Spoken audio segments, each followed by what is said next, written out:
Welcome to Red Cell UX, where we break down board games with a dual perspective. I'm Kelly, a UX designer and new gamer. And I'm Clay. I'm also here, and I'm a slightly more experienced gamer. Join us while we explore, discuss, and occasionally disagree about the world of tabletop games. Season 1 is all about our very first GenCon. From playtesting over 30 games, to meeting designers, to the unforgettable chaos of the exhibit hall, we're sharing stories, lessons, and the standout games you don't want to miss. Hey, so this is the second episode, and Clay's here also. Hello.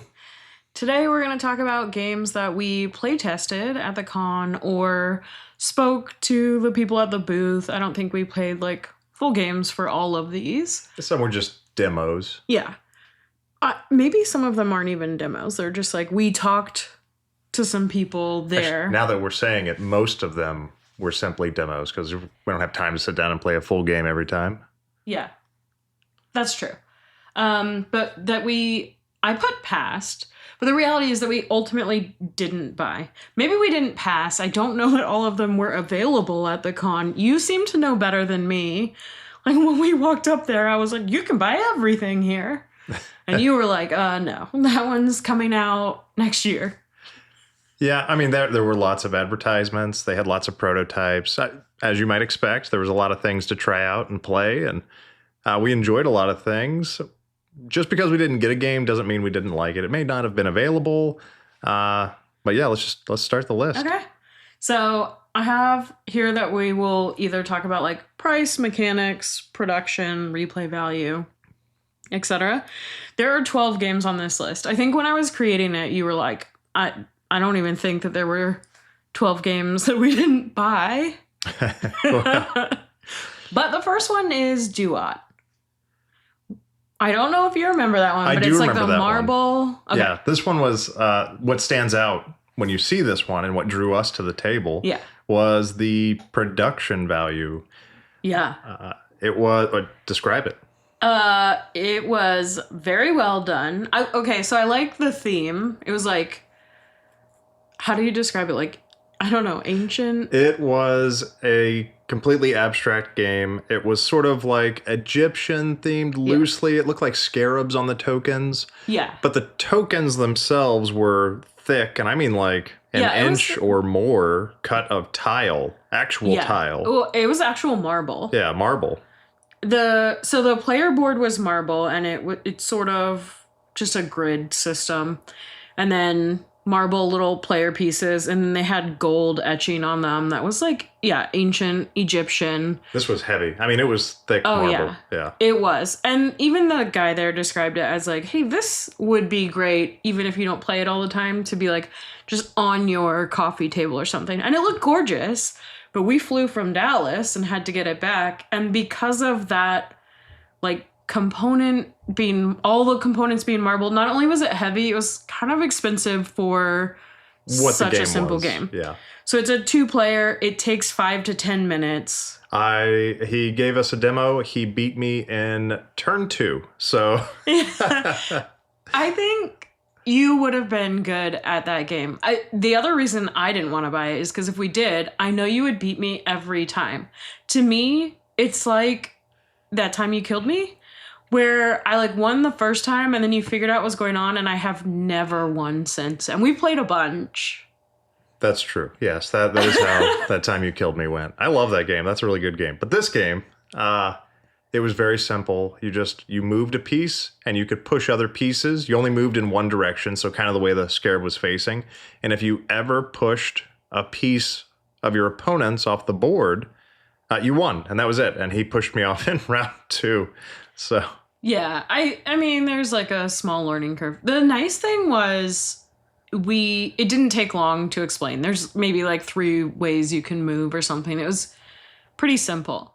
And then as I was preparing for this episode, I'm doing looking up the ratings and designers and publishers and stuff for all these games, and so the algorithm now knows that I've been looking at these, and this one popped up, so I'm seeing all the comments from it, and a lot of people were I just can't, I didn't understand, Or not that they didn't get the rules, because those were very simple, but it was like I didn't understand how to play. That abstract strategy thing is very difficult because there's no like indicator Not on the everybody board. likes abstract strategy. Yeah. And this one was very bare bones. This was an attention-grabbing piece. That's what it was for. This was not for, like, in-depth strategic play. The game was simple. It worked. It was nice. Yeah. I could have taught a young one to play this without issue.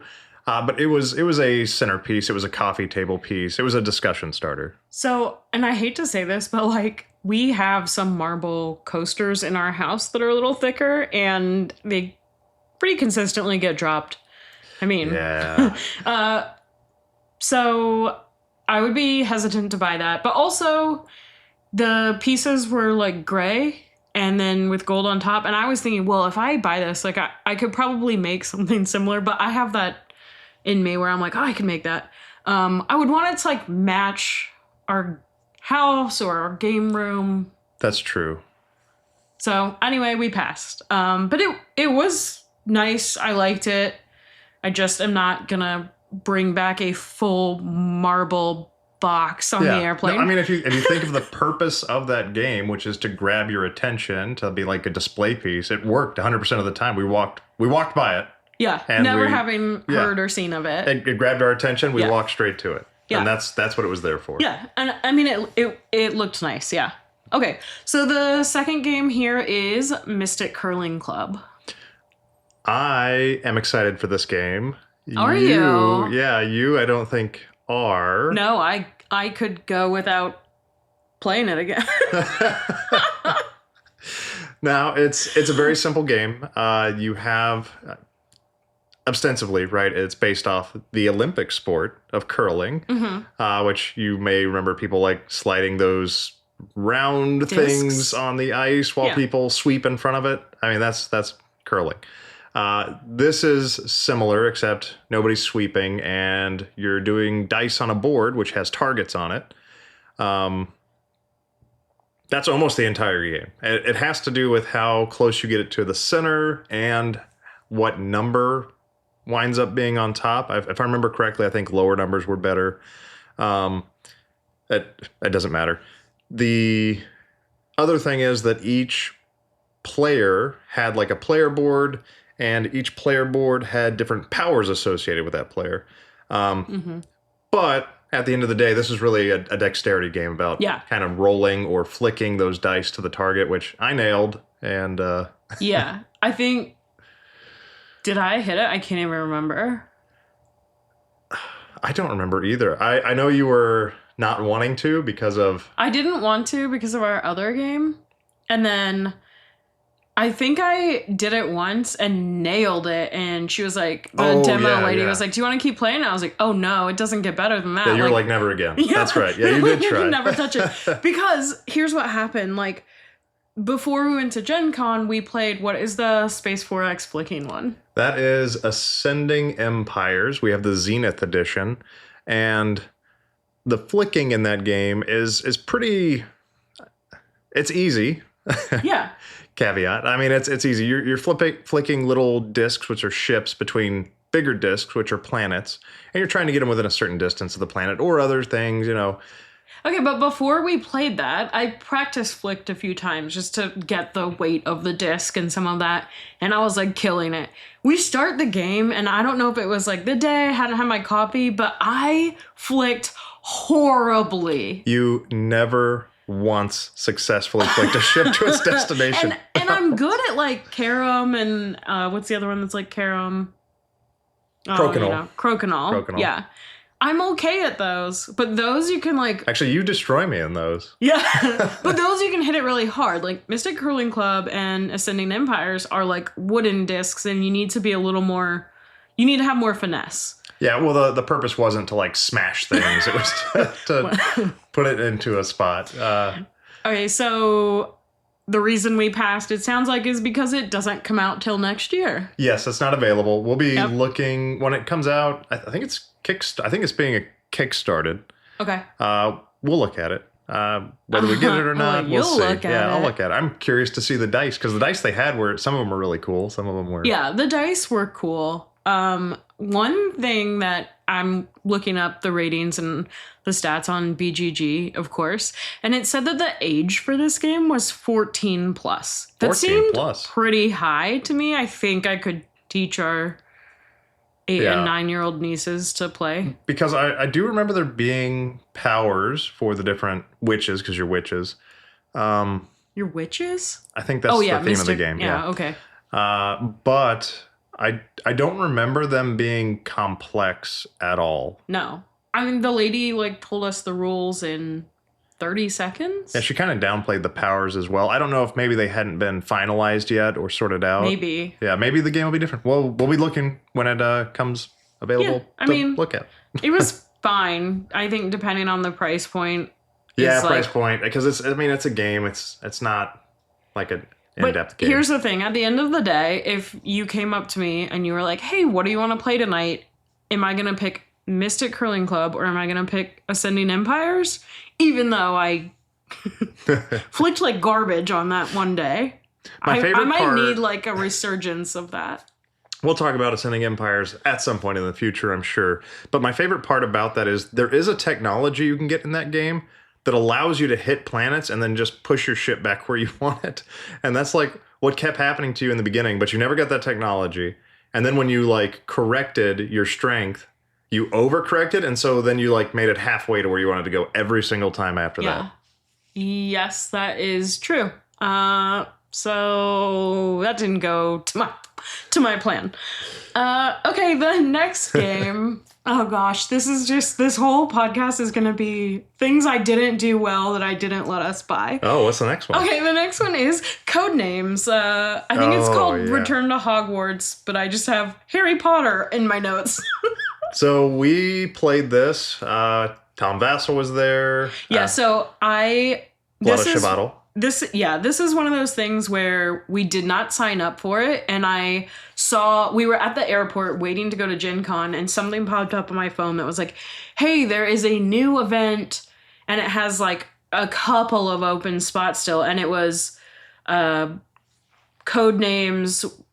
being taught by Vlaada Chvátil. And I knew from you that was a big name, and I'd heard of Codenames before, and I was like, I'm gonna get us tickets, seats to this event and surprise Clayton. So then I did that, and you take the story from there. Yeah, so we get there. It's taught by Vlaada Chvátil, who I love his rule books. The way he writes his rule books, they're funny. It makes the rules easy to read, easy to remember. He didn't seem like he really wanted to be teaching the rules, or maybe he's just not a very big people person, but he taught them. I don't know, because, it seemed like that event was posted a bit last minute. Maybe they did not warn him that he was going to be teaching it, because when we showed up, he didn't teach the game at all, which was fine because most people knew how to play Codenames. It's Codenames. But he was just playing with Tom Vasel, and then they got 2 people from the audience. So they demoed it, and then they let us all play it. Yeah, now to be fair to both him and Tom, this was days into the con. They were tired. I was tired. Yeah. We were all tired. But as far as the game goes, yeah, it's weird. So no, the game's not weird. No, your thought is about to be weird. Our thoughts about the game are weird. So in Codenames Hogwarts, it's just like Codenames. You've played Codenames before, but your teams are assigned one of the 4 houses, and then each of the houses has 2 powers associated with it, and you get one of those powers depending on if you are first or second to go. This part of the game we loved. It was really cool. I did really enjoy it. I think there's some bias depending on which house you get. Yeah, I don't. So the first time we played as Slytherin, and our power allowed the picker or pickers to select up to 2 words to mark as complete without checking them. So if they put these tokens on these words and they were our words, then I, as the word giver or as the clue giver, you don't tell them if it's right or not. But if they're wrong, it also doesn't count against you. So you can just kind of put out 2 random picks. And if it's yours, you're just that much closer. And if not, then it's not. The second time we played as Hufflepuff, who has a deck of, at least, again, everybody has 2 powers. So the power we had with Hufflepuff, they had a deck of like potion reagents, like plants from Harry Potter. And the clue giver knew that there were 3 words on the board. 2 of those words were ours. One of ours was the other. One of them is the other team. They're marked. And if your clue people pick one of the 2 words, you get to draw a reagent off of the top of that deck, and it does something. And you can play it at whenever you want or whenever it's applicable, and it does whatever it says.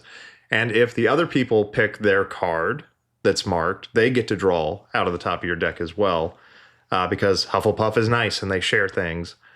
This one was kind of weak, honestly. I think it depended how you used it. And also, like, we were playing with strangers. Yeah. So it might have been more cutthroat. We might have been giving riskier clues if we, like, knew the people, first of all. Which is, like, I know a complaint of, like, most party games. Well, and I think it also just happened to be the couple of cards we drew were like, they were okay, they were fine, they were neat powers. Oh my gosh. Tell the listeners like what our opponent's clue was. Oh, okay. This was actually not this game. This was the first one we were Slytherin. Okay. And their first clue was Wizard 4. Yeah. And all of the cards on the table, there were only 4 named people, and they were all wizards. So it's just bam, bam, bam. That was just luck, which is how we got in another like play of the game, which was nice because that meant we got to see the powers from all 4 houses because we played 2 and then our opponents played the other 2, obviously. Yeah. But the card they drew when we were playing as Hufflepuff allowed them to discard that card and immediately draw 2 more cards. And it's just like, so they got equal powers that we did. They played Ravenclaw against Hufflepuff, and Ravenclaw was kind of neat because they approach it as like a logic game. Like they can get clues as to, with the power they had, they could be told how many of their words were around a certain word. And then using what they knew and of what was on the board, they could deduce from there, like maybe what the words were, not based on the words, just position. I'm blown away. This was a month ago at this point. I have no idea how you're remembering these details. I don't even have that much details in my notes of like what the powers were. I swear to you, like the rules of games just stick in your brain forever. I don't understand it. Yeah, but ask me what I did today. I don't know. I'm here now. You remembered when you were supposed to show up. That's it. Well, but we really enjoyed the powers part. However, the words for Harry Potter. Yeah, this is... So now part of this is on us.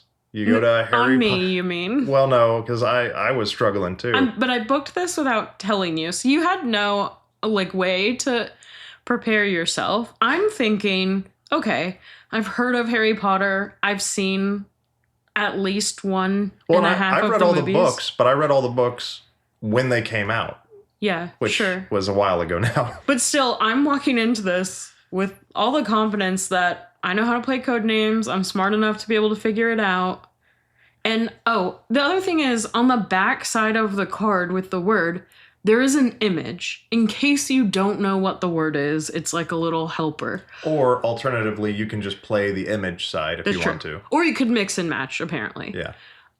Which would be chaos. But I feel like they knew that a lot of those words, people, like the average person isn't going to know, maybe? Yeah, so I went into this not even thinking about it. You go into, like, Harry Potter, Hogwarts. I was just thinking it was going to be generic witchy words like cauldron, broom, spell. Okay, well, I was thinking a little less generic than that, but like even if they like talk about the chocolate frogs or like beans, I was about to say Gollum, Dobby, the sock, and the little gold thing with wings. The snitch, the snitch, the golden snitch. Okay, if you have those, I know what those are. No, these were Haggard. Deep cuts. If you say Haggard, I know. Yeah, but if you name Hagrid's brother, I've read the books. I don't know. Yeah, that was one of the clues I got. And so I haven't even read the books. I haven't seen all the movies. So, needless to say, I did not do well, and I'm so sorry that you were stuck being on my team. No, I mean, I loved it. I did get a very memorable couple of moments because Tom Vasel came and sat at our table, and not only was he like, well, who would come play Hogwarts Harry Potter and not know anything about Harry Potter? And you were like, I was like, yeah, who would do that? He then also proceeded to call you a cheater. Okay. I mean, he's not wrong. Yeah, you did cheat. You did not even pick up on it. I did not know you cheated till he pointed it out. And look, I wasn't trying to cheat, and at this point, honestly, it didn't matter. I don't know how many points behind we were, but the other team was like Harry Potter fanatics. They immediately sat down and were like, this is what we want to play. They look, we had no chance. But what happened was I was giving a clue, and you said, is it this or whatever it was? And I said, yeah, no. And then, look, yes, it was cheating. It gave you clues non-verbally or a little verbally that you shouldn't have had. But honestly, I didn't know. I had to figure it out. So It was inadvertent. But I'll say the conundrum we faced afterwards was like, we really enjoyed the powers that it brought to Codenames. I did a lot, actually. Yeah. It was really neat. It changed up the game. And so we're like, do we buy Harry Potter Codenames, take the houses out, and put it into regular Codenames? Yeah, I would literally buy that game when it comes out and just put the base game words into it. Because I thought the asymmetric powers were really cool. Did they need to be Harry Potter themed? No. Does it make sense to people who know the houses? Yes, absolutely. Probably. Am I one of them? No.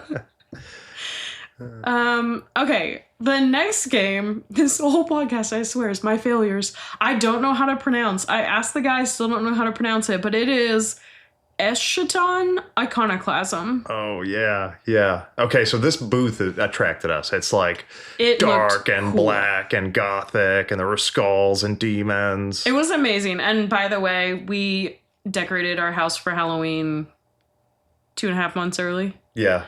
So, and it wasn't soon enough. Yeah. So obviously we loved the booth. It was very cool. Yeah, caught our attention. The game looked really neat. Yeah. And we were confused a little bit, and I am still confused by the game on offer. So, Eschaton is the main game. We played an expansion that made this a co-op game. Yes. So the Iconoclasm is what made it co-op. We demoed that. I thought you were going to say your confusion was you thought we played the whole game, which I looked up, and we did not. I mean, we did like a significant portion. I think we played for 45 minutes. Yeah, I mean, we were interested. It's a deck builder with a board. But this was a deck builder that I didn't lose immediately.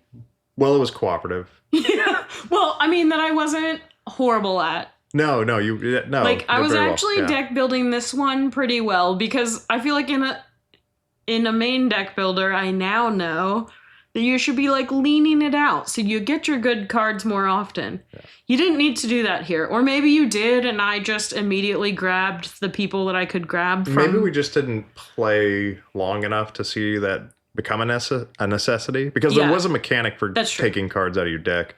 I think we just had a bad experience with this because neither of us could get any, I forget what the currency was, but we couldn't get money to buy better cards. Like every single time, we only had one of those cards when we went to play. No, that was only you. Okay, well, that was I was killing it. Yeah. I immediately got money, but I bought cards every time. The guy was like, I've never seen this happen before. I was like, oh, that's great. You had bad luck. I had great luck. We did end up winning the demo that we did, which was something, look, this is what I liked about it. The theme is like, you have to...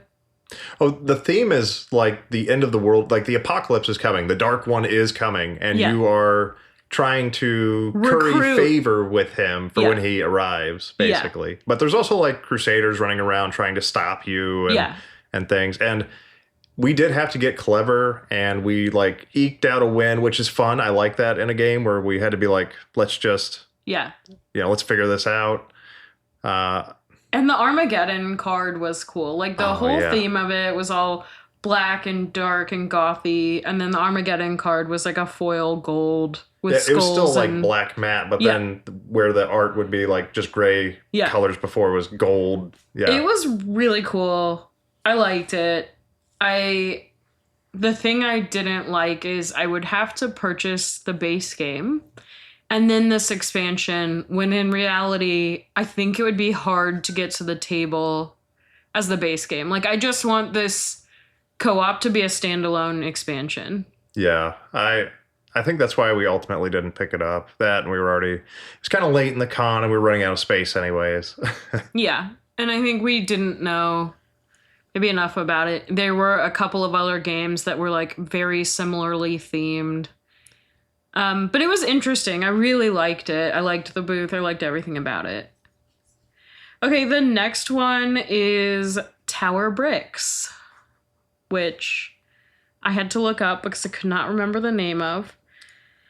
Yeah, so this game is a box of colored wooden blocks, like building blocks, and you are cooperatively trying to build a tower from these blocks, but you each have certain secret conditions that you're trying to meet. And once all those conditions are met, the game is over and you've won. But you can't communicate with each other except by passive-aggressively rearranging the blocks, which I do find fun. No, you love being passive-aggressive. Yeah, that's great. You didn't have to in the demo that we did, though. Yeah, I think maybe we just got a couple of things randomly that worked very well together, because the way our demo went, I think you built a tower, and then you built. Yeah, I built a tower. Then you rearranged the tower, and we both looked at our cards and went, "Oh yeah, we win. That was it." Yeah, and I mean, it wasn't that we like demoed that on purpose. I think we were at that booth waiting to look at another game or talk to somebody, and the guy was like, "Hey, do you want to try this while you're standing here?" Yeah, sure. It took, 30 seconds. It was very quick. Yeah. I thought it was interesting. I like that it's a co-op, and I like that it was stacking without being a dexterity game. That's true. Yeah, these are not hard to stack. That's not the point of this game. I don't know, though, that I would purchase it because I just don't see the replayability. I feel like maybe our opinion is colored by the fact that we put no effort into winning that game. Yeah, but I also feel like once you know what to expect on the cards, like it becomes like you play a couple of times and you have the strategy down. I would like to see this game played by younger kids. Yes. I do think it would be fun watching them get mad at each other for moving blocks around and like trying to work out like what each of them is trying to do, That's true. I guess it depends on the kids. I'm thinking about our Sour Patch Kid and my nieces. That's true. I think another drawback or issue that I have with it is the accessibility side. Like, those colored blocks could have very easily had some symbol or other indicator to tell you what the colors are, and they didn't. And I don't think it would have been that hard. No, I mean, it also wouldn't be hard to, what's the word I'm looking for? Change a copy. Modify a copy. Yeah, to modify a copy. Like, you just put stickers on the yellow blocks, and I guess I could Sharpie little patterns. But I will but also. I shouldn't have to. I want them to think about that. Yeah, I would also say that we got basic objectives, and there were more complex objectives from what the guy was saying. Maybe the guy didn't think we were. Yeah. He's like, these two don't work well together. I mean, and we didn't. We randomly completed our objectives on basically as quick as possible. Oh, yeah, because we were amazing and we know each other so well. We were in tune. Not at all. It had nothing to do with that. But it's a very simple game. It's probably cheap. I think it'd be fun to see kids. I'd like to have the opportunity to try it again with the more complex objectives. I just don't want. That's true. Yeah, I also wonder how the player count works on that. Like, if we had 5 people with 5 different objectives, that might get a lot more complicated.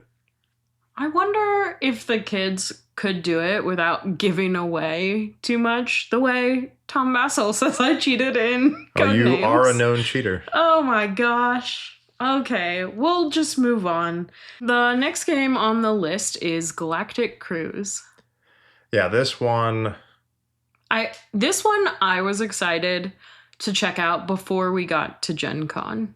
Yeah, I mean it's a big game. I'm sure you've seen it. A big chunky Euro in a big box with good art. You know, that excites me. I really like the art. It's like vintage, but again, space themed, which we love. But it also had to do with like tourism and working your cruises. So I thought, okay, this is going to be really interesting. I want to check it out. Yeah, we ultimately passed on this one, not because of gameplay or quality of the game, mostly just because of the size and the cost for there at the con. That's why you passed. Okay. Why did you pass? Oh God, I'm gonna get like fired for saying this. I'm sharpening my because knives. it was just so Euro-y. Like between the action points and the hand management and then open drafting, the end game scoring, the worker play, I just felt like, whoa, there's so much going on here. Is that everything you said just excited me. necessary? Wait, really? Yeah. It just seems like... I mean, look around. We're in a room filled with Vital Lacerdas and Splatter games. I know that. What is it you always say? Like, point salad, point soup? Yeah. Yeah, it felt like there was so much going on. And look, to me, this is why I'm going to get canceled. You're going to hate me for saying this, but it's like, if the Euro games just sometimes feel like you added in all of this to give it enough complexity that there is a game there. Like, I want a puzzle that is more streamlined, that I feel like, okay, I did that well, or I didn't do that well, or I would adjust my strategy next time. Sometimes it's just like, there is so much going on that board. You don't know if you're doing it right. You don't know if you're doing it wrong. That's fair. I mean, there is a feedback loop that a game needs to provide you. You need to be able by the end of the game to assess like, oh, I did this well, or I didn't do this well, or I would do this different next time. And if a game's too complicated or too obtuse, right, it's hard to gain that insight into your play.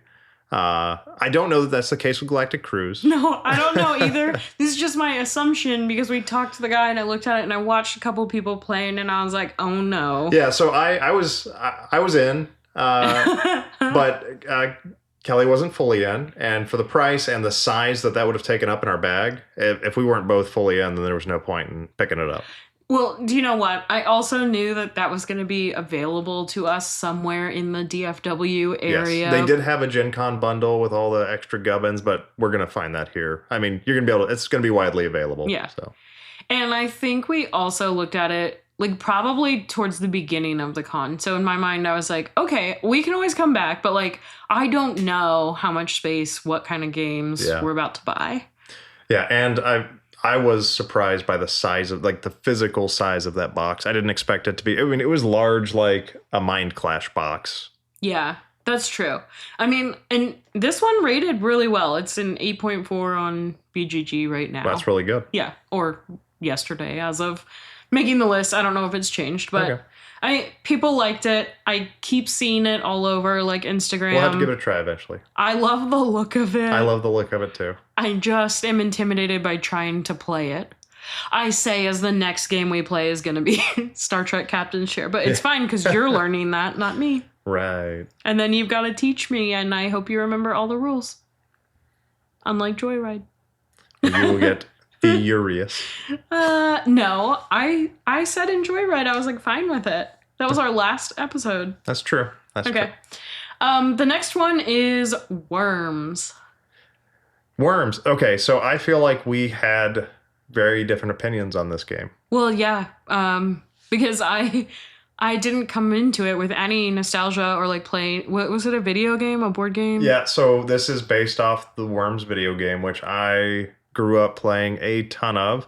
My favorite Worms is still, oh no, what's the name of it? Anyways, it's the 3D one on the Xbox. I thought that one was the best. And this is a board game based on Worms, which is chaos. It's just chaos and explosions and people randomly dying, and you shoot something and it misses and somewhere else blows up, which causes a chain reaction to blow up other things. And that's fine. I liked the chaos of Joyride. This was a little less controlled chaos. I guess like they're benefiting off of you knowing the Worms game, but also I'm just like, ew, they're worms. Like, can we have some other tiny bugs in there, like a ladybug? No, they're all worms. Okay, but also I picked up the worms that they had at GenCon, and I'm looking at it like, oh my god, these are horribly painted, right? And then the guy's like, oh, they don't come painted. You do that yourself. And I'm thinking, well, first of all, we're not going to do that because we haven't painted much in here. Yeah. I do feel like I could do it pretty well if I did decide to. But also, like, if you're going to...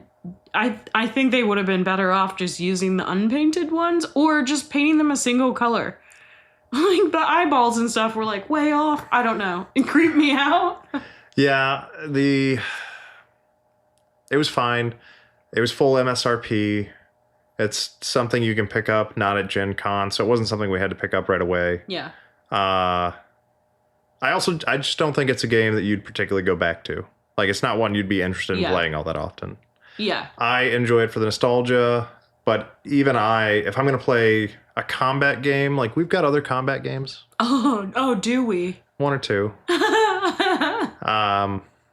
That I enjoyed it. It had all the weapons, I remember. I threw a banana bomb and blew up like half the map and set off chain reactions. You know, that felt very Worms. To me, who never played the game, I'm like, what on earth is a banana bomb? Like, I was struggling to see how things were. I mean, there is no connection because you just like blow stuff up. Yeah. But also the demo guy talked really fast because you already knew. And he was like, what are you going to do? And just looks at me like, I'm going to go first. And luckily you were like, I'll go first. Yeah, so I was like, oh, thank God. He did that once and gave you like half a second to answer. And when you didn't answer, he like just moved on. I know. Like there was no time to think. Yeah. And it's so loud in there already that I'm struggling to hear demo rules. And you know me, like I need a second to internalize it.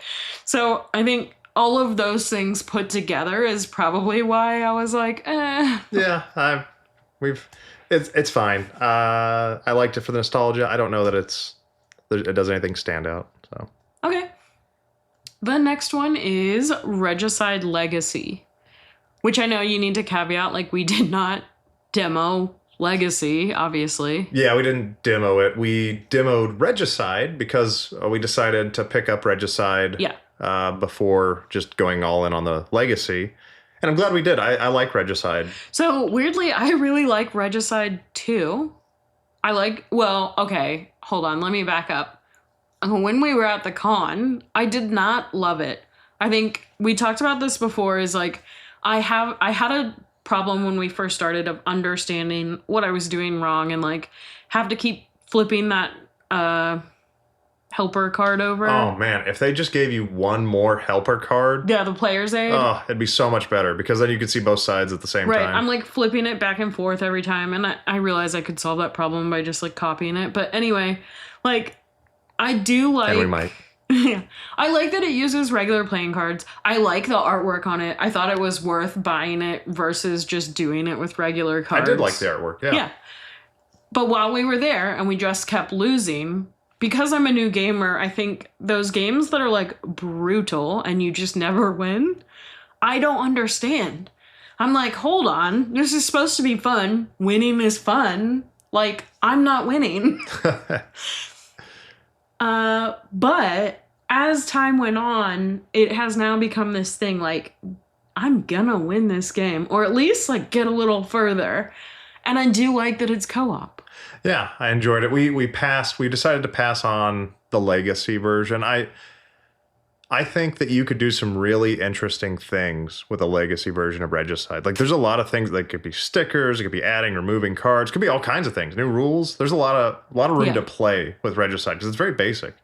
But that's kind of like It was like $100 gamble. So. Yeah, it was $95. But even a gamble, like, a legacy you can only play once, right? Like, yes, although he did say at the end of that game, at the end of the legacy, you would have a unique version of Regicide that you could continue to play if you wanted.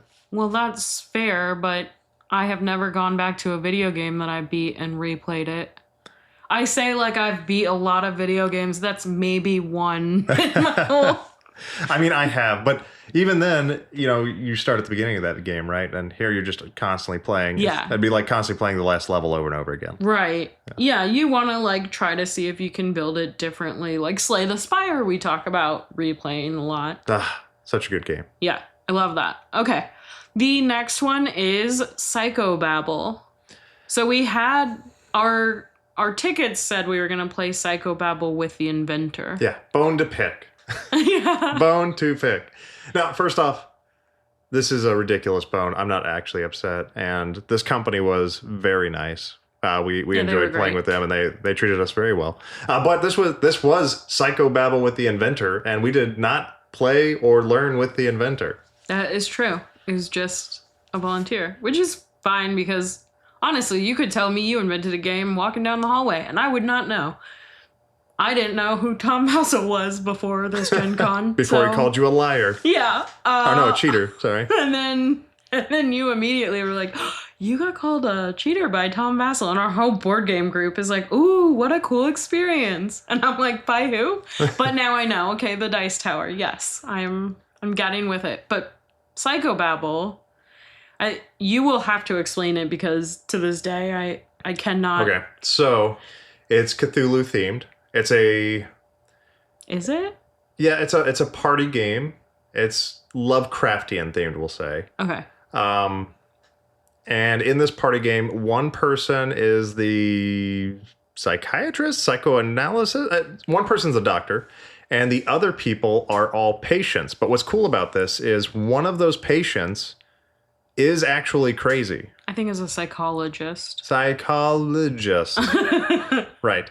One person's a psychologist. Everybody else is a patient. They're kind of like the moderator. Sort of. They're playing the game. They're not moderating. Well, but they're... Okay. They don't get to, like, really play. They do. They can win. Yeah, they can win, but they don't get to, like, do stuff. Okay, go on. So...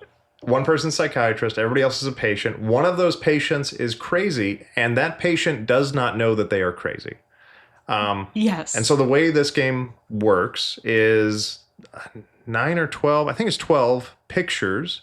12, yeah. Placed out in front of the group.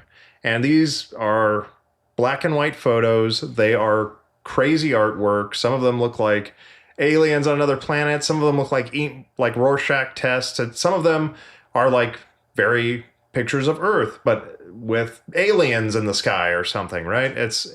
They're all weird pictures. But not like Earth, more like Tim Burton Earth. Yeah, more like Tim Burton Earth. That's a good way to put it.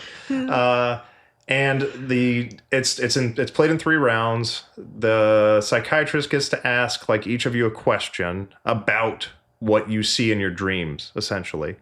And everybody has to answer it. And then the next round, everybody gets to ask one of the other patients what they see in their, like a question about what they see in their dreams. And then the final round, somebody asks more questions. And then at the end of this game, the psychiatrist has to say who's crazy. Mm-hmm. And if they're right, they win. And if they're not right, then the patients get to point at who's crazy. And majority rules here. And if they're right, they win. Yeah. So... I will say I like the semi-cooperative aspect. I think that stresses some people out. It stressed me out while we were there. You were stressed to be the insane person because you didn't want to be the odd man out. Right. Yeah, so everybody, I'm sorry, I should have, all those pictures that come out, you're all assigned one of those pictures, and that is your dream, except for the crazy person who gets a different picture, but they don't know it's different from everybody else. Yeah, and so you're like talking about your dream in a way that you want to tell others that you have the same dream as them. But you maybe do or don't want to tell the one person who stands out that they have a different dream. Right. You want to figure, like, as a patient, you want to figure it out without drawing too much attention to them. I will say, first of all, I don't think that this was available for purchase, but we did not plan to buy it after. It was fun to play. I like party games. We like playing at them at the holidays with family. I think they're easy for people to, grasp that are not like gamers. So that's nice. The problem that I had with it is it matters who you play with. Oh, yeah, this one definitely mattered who you played with. I mean, that's true of most games and party games, but... Yes. But, okay, so it stressed me out that I was worried I would be the standout person because here's the thing. Normally I wouldn't worry, but with strangers... It really stressed you out. Yeah. I'm saying I wouldn't worry if we played with family. Yeah. With strangers, I don't want to ruin their game by messing something up. And if you're the odd man out and you just make it so easy, that's not fun for people. But on the flip side, if what happened to us... Oh, yeah. One of the people in the group, one of the other patients, just interpreted every picture so strangely.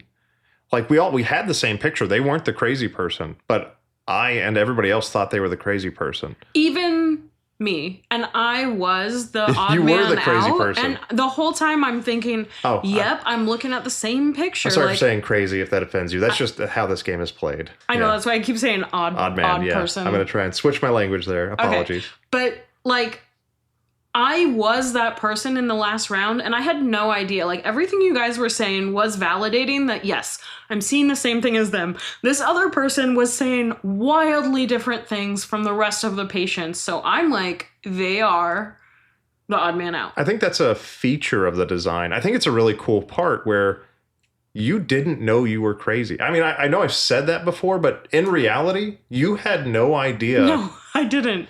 But, like, then what? Does nobody win? Doctor doesn't win. Odd person out doesn't win. I don't know that that's true. I don't remember exactly how the game was played. Did I win just by default because I was the odd person out and no one guessed me? Maybe. Maybe. I don't remember. But, like, that doesn't feel like a satisfying win. Yeah, but what was cool was you finding out that you were the odd man out. I was shocked. Everybody was shocked, which, is fun. I do think that's a really cool feature of this design. This would not be a game that I would hate to own. I think it's neat. It's just I don't know that we have the game group for this one.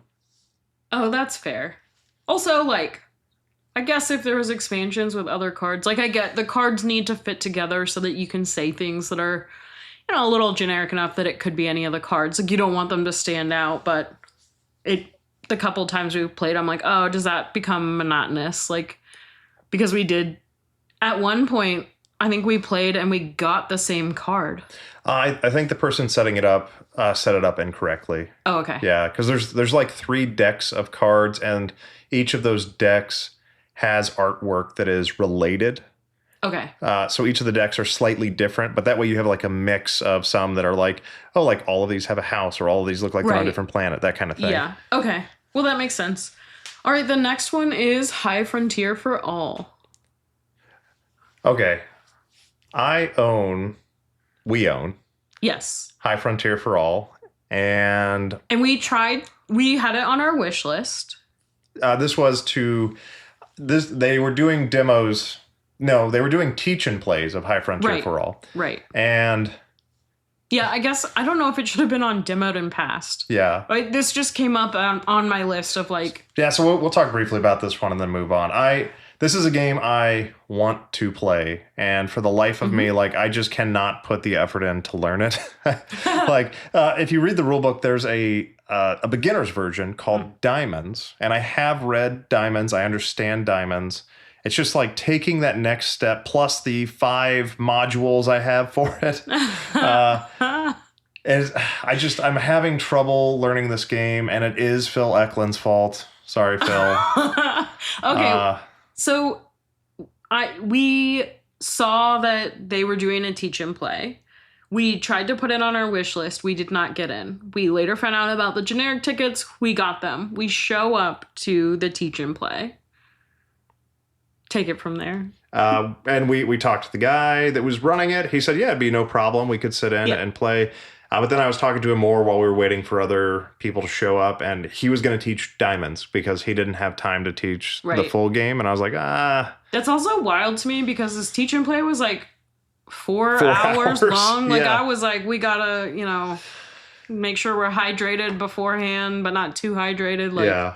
So I was like, I kind of like know how to play diamonds. And so we wound up passing. That's all I'll say about it, except that Kelly has committed, and it's super official because I'm saying it here on the podcast. Yes. That we are going to sit down together and try and suss this one out. Oh, I did not know that was my commitment. Well, now I feel better because I thought the commitment was, if you can't learn it, that's cool. I'll figure it out. Through my research, but but now that you're gonna do it with me, that's even better. Yeah. Okay, I will figure that out. So the next one, also we did not demo, but it made it on the list somehow, and I'm very excited for it. But it's Sea Beasts: A Bloody Voyage. We tried to demo this one. We did try. We tried did not to get tickets. We showed up. Yep. We couldn't get in. Yeah. None of the times worked for the generic tickets either. But when we went to play the next game we're going to talk about, I saw it on the con floor in Lucas Oil, and so I just kind of walked over and watched some people play it, and I'm still very in, like, I want to get it. Yeah, love the theme. It's a solo or 2-player game, which I enjoy solo games, and I've got my 2-player games. Yeah, it's a co-op. It's right up our alley. It's best at 2. Yeah, it's one that we are definitely interested in. Yeah, I think it's a nice, like, medium weight game. The theme looks cool. I like anything with a dry erase marker. I'm not even gonna lie to you. But yeah, it just looked really nice. I think when I first started playing games with you, I would complain like I didn't like asymmetric ability games, but I have since grown to love them. So, I like them because they hide my failures. I just blame it on my race. You don't have failures. Your stats are like crushing me at most games, except for, what's the one? The one about the hospital thing that I'm so good at. Paramedics Go? Paramedics Rush? It's something like that. Paramedics? Okay. That game is more fun than it has any right to be. But we're not talking about that. Yeah. Okay. No, I just wanted to say that I crush you at it. Okay, so the final game on this list is Eve War for New Eden. Okay. This is a giant space 4X game. Right up your alley. Listeners, I have a problem. I love 4X. The first step is admitting it. Yeah. Well, no, I don't know that's true because I don't want to do anything about it. Okay, well, then you've taken 0 steps. Yeah. I love space games. I love 4X games in general and space, and this one is big. It's complex. It's got, minis for each different faction that are different for each faction. It had research tracks, it had economy, it had building, exploration. Look, I did like the components a lot and the variation in all the ships and the board. Yeah, okay. Yeah, I really enjoyed. We demoed this. We played, I think, maybe only 3 rounds.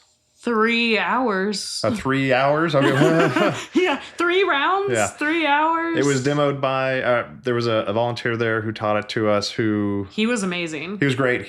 This was the last time he ran it, so he was very experienced by the time he got to us, and he had house ruled the opening few moves to make the game faster so that we could experience more of it. Yeah, because he wanted to make sure we got a good understanding of the different actions and things. Yeah, I really thought it was great. Yeah, this was a lot of fun. You have to big space 4X games that are going to take all day because that's what this is. Yeah, I mean, it took a long time. Okay, but I do want to say I don't know if this is a new gamer thing, but this is another game where I was really nervous. The instructor was so nice and made me feel at ease, but here's the thing. I don't have experience with a lot of 4X games other than what you've taught me.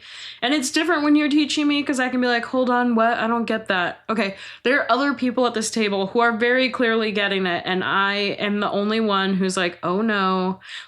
Again, I don't want to do something dumb in the beginning that is going to mess it up for the rest of the game because I'm stuck here for 3 hours playing this, so I better make my opening moves good. And that is just on me and my anxiety. Like, I should be probably better about it. I think the more games I play, the better I get. But I was very nervous about knowing what to do. And then, of course, it was another game where they were like, all right, Kelly, you go first. And I was like, oh, that is no. true. But I liked that I was able to sit next to you and kind of whisper when it wasn't my turn, like, hey, how do I get this resource? Or like, hey, I missed this part. Like, am I doing this right? It worked out well. I did not embarrass you, I don't think. I understood enough to, like, play it. Yeah. And be a solid competitor. Yeah, it was a lot of fun.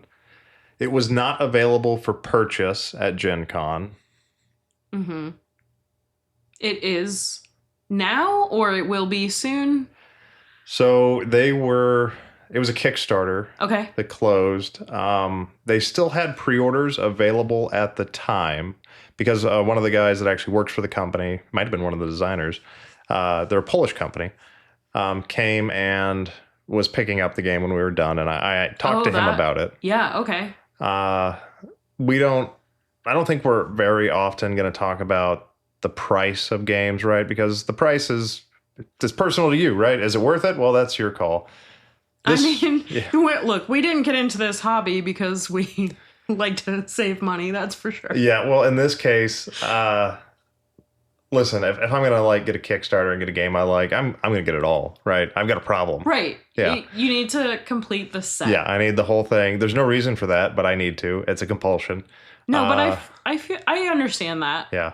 And it was well outside a price that I was comfortable with, even for a Space 4X game that I enjoyed. I think it's like, did you want to buy that one game when we got back, or did you want to come back with a haul, like multiple games? Yeah. And unfortunately, I think if it had just been you, you'd have been like, yep, I'll do that. But because it was me, and I was like, we got to buy all these other games that I'm into. Well, no, it's definitely the better choice for variety. And I already said I've got too many space games. I can't play them all. I want to desperately. Okay, but I will say a couple of things on it, which is like, I liked that we got to play test it without having to buy it. I liked the game. I think if money was no matter, we would definitely buy it. Yeah, it was fun. If money was no option, we would have definitely bought it. Yeah, we have the board game group for it. We could get it to the table for sure. Like, I did like that we had the ability to play test it. And there are some other places where we might be able to like play test it through libraries and stuff like that in the future. Yeah. I think also it is worth mentioning that this was, and you already said, the instructor's last time teaching it of the con. They were picking it up to take it home when we left. It was the very last event. You apparently did something that the moderator had not seen anybody else do the entire con. So I think you deserve credit for that. And by proxy, I deserve credit for playing games against you. Definitely. Because you're like so impressive, and I can at least hold my own. I don't know that I'm that impressive, but you definitely hold your own. Well, I mean, you did something no one else had done. I don't know what that was. I can't figure it out. I don't remember if it was upgrading my weapons the way I did, or I built the largest class ship available, which means technology-wise, I put all my technology into upgrading like the size of ship I could build, and then I built the biggest ship possible. Not that it can't be done in the game, it can, but just for this 3-hour demo, this relatively short demo. Yeah, he hadn't seen anyone else do it. And I did get a victory point, which he had seen other people do, but it was rare. And the other two people we were playing against did not get a victory point. Oh, yeah, we're the only ones who got victory points. So I'm taking that as a win because I don't know what I'm doing out there. So, it's good. So that is everything from the list. Yeah, it was a lot of fun. We got to try a lot of really cool games. We got to meet a lot of really cool people while doing it. Yeah, I think it was a great experience. You got called a cheater by Tom Vasel. You wanted to say liar again. I did. He was not a liar. I did accidentally cheat. Is it cheating if it's on accident, though? Tom Vasel says so. Yeah, okay. Well, all right. Thanks for listening to Red Cell. If you enjoyed this episode, make sure to subscribe on your favorite podcast platform. You can find us on Instagram at RedCellUX, where we post behind-the-scenes extra content and game highlights.